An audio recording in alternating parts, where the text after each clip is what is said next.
बिस्मिल्लाहिर्रहमानिर्रहीम अस्सलाम वालेकुम।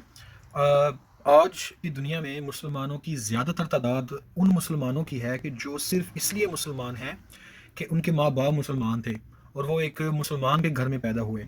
जबकि हमें मुसलमान इसलिए नहीं होना चाहिए कि क्योंकि हम एक मुसलमान घराने में पैदा हुए, बल्कि हमें मुसलमान इसलिए होना चाहिए कि हमें यकीन आ जाए हमारा, क्योंकि जो कलमा है वो सिर्फ़ ये नहीं कि मुँह से कह देने का नाम है, मुँह से इकरार करने का नाम है, बल्कि दिल से उस चीज़ को तस्लीम भी करने का नाम है।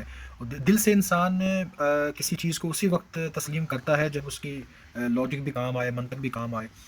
तो सबसे पहले तो ये है कि हम इसलिए मुसलमान ना हों कि हम मुसलमान घर में पैदा हुए, बल्कि हम इसलिए मुसलमान हों कि हमें इस बात का यकीन आ जाए कि वाक़ई इस्लाम जो है वही सच्चा मज़हब है, वाक़ई खुदा का वजूद है और वो वो एक है, वो कायनात का मालिक है, उसकी मर्ज़ी के ख़िलाफ़ कोई पत्ता भी नहीं हिल सकता।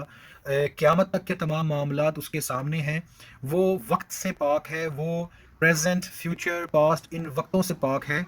ये वक्त सिर्फ इंसान के लिए हैं, इंसान किसी भी चीज़ से उसकी मिसाल नहीं दे सकता। उसका हुक्म हमारे लिए फ़र्ज़ है, उसके मानने में हमारी बेहतरी है, उसकी मुखालफत में हमारी नाकामी है, हमारी ज़िल्लत है। इन सब चीज़ों को ना सिर्फ इसलिए कि हमारे माँ बाप उस चीज़ को मानते हैं, बल्कि इस चीज़ को फाइंड आउट भी करना हमारे ऊपर फ़र्ज़ है कि हम ये जानने की कोशिश करें कि हम क्यों मुसलमान हैं। एक इसकी बेहतरीन सी मिसाल ये है कि अगर आप आज रात को सोएं और सुबह उठें और सुबह एक ऐसी ट्रेन में आपकी जाग खुले कि जो बड़ी तेज़ रफ्तारी के साथ कहीं जा रही हो, तो पहला सवाल जो आपके जहन में आएगा वो ये आएगा कि ये ट्रेन जा कहाँ रही है। अब इसकी मिसाल ऐसे ही है कि हम दुनिया में पैदा तो हो गए, लेकिन हम किस सिमत जा रहे हैं। दुनिया में मेरे ख्याल से सिर्फ एक चीज़ है कि जिससे पूरे कायनात, पूरी इंसानियत जो है यकीन रखती है, और वो है मौत। मौत का कोई इनकार नहीं करता, चाहे वो बिलीवर्स हैं, चाहे वो नॉन बिलीवर्स हैं, चाहे वो हत्ता कि जानवरों को भी इस बात का यकीन आ जाता है कि वो मर जाएंगे। लेकिन उसके बाद, मरने के बाद होगा क्या? ये ट्रेन जाएगी कहाँ? अब या तो हम उस ट्रेन में आराम से बैठ जाएं, अपनी आसाइश करें, अपनी आराम करें। हत्ता कि जब आप किसी सफ़र पर निकलते हैं, चाहे 10 दिन के लिए, चाहे 15 दिन के लिए, और वो जगह आपके इलाके से दूर हो, तो आप ये जानने की कोशिश करते हैं कि वहाँ का मौसम क्या है। उन 10-15 दिनों में जो आपने वहाँ रहना है, वहाँ के कपड़े, वहाँ का मौसम, वहाँ का रहना सहना सारा इंतज़ाम करके जाते हैं।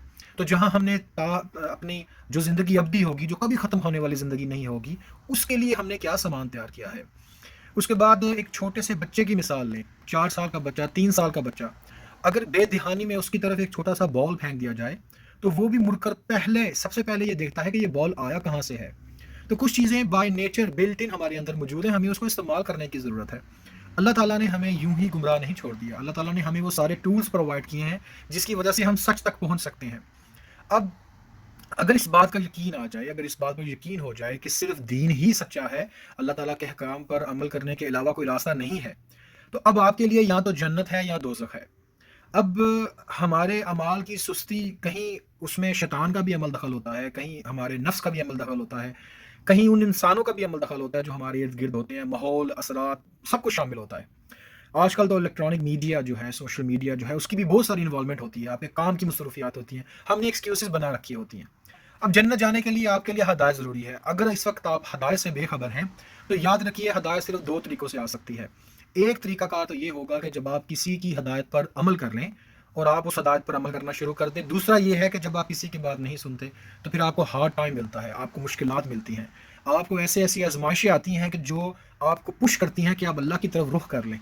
अब ये दो रास्ते ही हैं, ये रास्ता हमने चुनना है कि हमने हार्ड टाइम लेना है, या हमने बस दूसरों की नसीहत पर अमल कर कर ही हदायत पानी है। क्योंकि कुरान मजीद में दो तरह के अहकामात हैं। एक हुक्म वो है जो इस्लाम की तरफ बुलाता है, जो हम लोगों को इस्लाम की तरफ बुलाता है। दूसरा हुक्म वो है जो आपको सच तक पहुंचा देता है। वो सच जो है, वो सिर्फ उन लोगों को दिखाई देता है कि जो हदायत पर हैं और जो तकवा अख्तियार करते हैं, जो हदायत के तलबगार होते हैं। अब अल्लाह ताला से दुआ है कि अल्लाह ताला हमें अपने जो है जन्नतियों में शामिल करे, अपनी अता रखे, अपनी रज़ा हमें नसीब हो, और हमें गुनाहों से बचने की तौफीक दे, ऐसी ताकत दे, ऐसे हालात दे। अल्लाह ताला ने आप हमें हर टूल प्रोवाइड किया है। हमने गुनाह कर लिए, हमें किसी दूसरे के पास जाने की ज़रूरत नहीं है। अल्लाह कहता है माफ़ी मांग तो मैं तेरे सारे गुनाह माफ़ कर दूंगा। अल्लाह ताला फरमाता है कि तू एक आंसू बहा, एक कदम चल मैं 10 कदम चलता हूँ, एक हाथ चल मैं एक पूरा बाजू चलता हूँ। अल्लाह ताला हमारे शाहरत के भी करीब है, ہمیں صرف اس کو پکارنے کی ضرورت ہے. اللہ ہمارے قریب ہے، ہم اللہ کے قریب ہیں کہ نہیں یہ ہمیں دیکھنے کی ضرورت ہے. کتنے ہی دن گزر گئے، کتنے مہینے گزر گئے، کتنے سال گزر گئے، ہم اللہ کی ان ہدایات سے دور رہے. ہم دنیا میں ڈھونڈتے رہے کہ ہمیں ہدایت ملے، ہم ان لوگوں کے پاس جاتے رہے کہ بھائی ہمیں ہدایت ملے، دل کا سکون ملے، دل قلبی سکون ملے، آسائش ملے، آرام ملے. لیکن ہم نے حقیقی طور پر ہم ان ایکسپرٹس کے پاس نہیں گئے جہاں سے ہمیں یہ ہدایت کا راستہ ملنا تھا. اللہ تعالیٰ سے دعا ہے اللہ تعالیٰ ہمیں استقامت دے، ہمیں ہمارا ہر آنے والا وقت ہمارا بہتر سے بہتر ہو. ہمیں گناہوں سے دور رکھ، ہمیں ان لوگوں سے دور رکھ جو گناہ کا باعث بنتے ہیں. ہمیں ایسی صحبت سے دور رکھ جو گناہوں کا باعث رکھتے ہیں. ہماری صحبت کو بہتر کر، ہمارے لیے ایسی آسائشیں، ایسی آرام آئیں. اور بے شک اللہ تعالیٰ فرماتا ہے کہ بھائی میں اپنے بندے کی اشارت سے بھی قریب ہوں. اللہ تعالیٰ صبر کرنے والوں کے ساتھ ہے. اللہ تعالیٰ مصیبت جو صبر کرتا ہے اللہ اس کے ساتھ ہے. قرآن مجید میں اللہ تعالیٰ نے فرمایا مصیبت میں اللہ تعالیٰ نے کہا ہے نماز اور صبر کا سہارا لو. اور بے شک کامیابی یہ نہیں کہ جو حقیقی کامیابی یہ نہیں کہ آپ نے کسی چیز پر عمل کرتے ہوئے دنیا کی کامیابی حاصل کر لی. اللہ کے نزدیک کامیابی یہ ہے کہ جب آپ کو کوئی مشکل آئے اس مشکل میں آپ اللہ کے احکامات کو مانیں، اس پر عمل کریں، بس یہ آپ کی حقیقی کامیابی ہو گئی. اس کے نتائج جو ہیں وہ آپ کی کامیابی نہیں. وہ نتائج جو آپ کو ملیں گے وہ صرف اس دنیا میں آپ کو اس کی آسائش اور آرام ملے گی.